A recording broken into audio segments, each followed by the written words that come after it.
All right, after I have created my schematic capture, the next portion of my design of my system is to add any additional files. In order to add files, I need to go to the Google Sites page. So we'll go ahead and bring that up.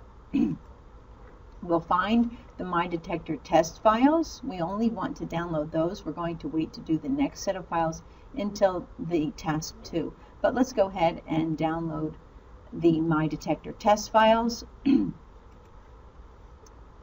And we'll go ahead and save those. With Windows 7, they're saved in the downloads portion, and so I'll open up the folder, and I'm just going to cut that and move it to my documents.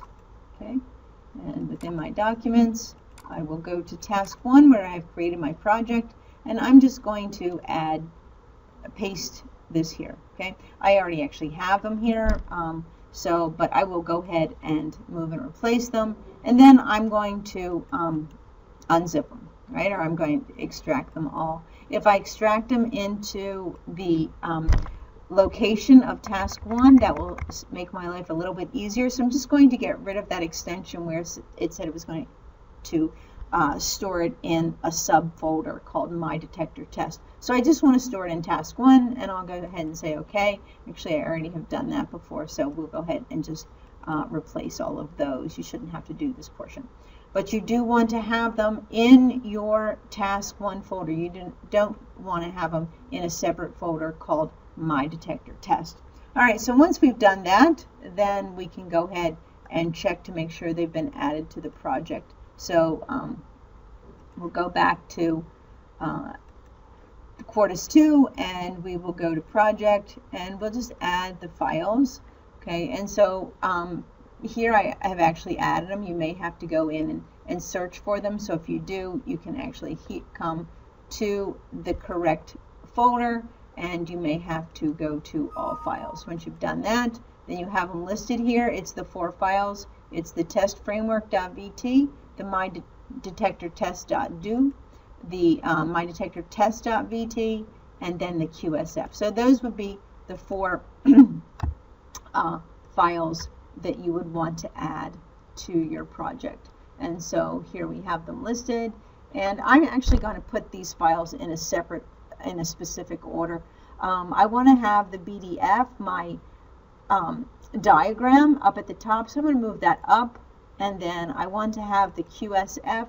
The QSF is my settings for my pins, and that's actually the second thing that occurs when we compile, so I'll move that up as well. Then I want my do file, my MyDetectorTest.do. I will go ahead and move that up. That will be the first thing that occurs with the simulation. And then I want the MyDetectorTest.vt moved up as well. And so then you have the test framework. You probably don't have this CDF file yet. I have actually finished compiling my program from earlier, so I actually have that. But you won't have that. It's not a problem. So we just say add all, and we just do apply, and OK. And so now we have all of our files in our project. If we go to files here, we should see the list in the order that we just set them up. Okay, and so we have that. We can do a save all. We can come down here and do a save all. We shouldn't have to, but we could. We can open up the design file, and now we should actually see that the pins are associated with the assignments from our FPGA. And so we have that, and we can go ahead and start compiling. Right? So we'll go ahead and do the compilation. And actually, before I do that, this is all you needed to do for adding new files. So we have added the new files. They're all here. And so that's the end of this video.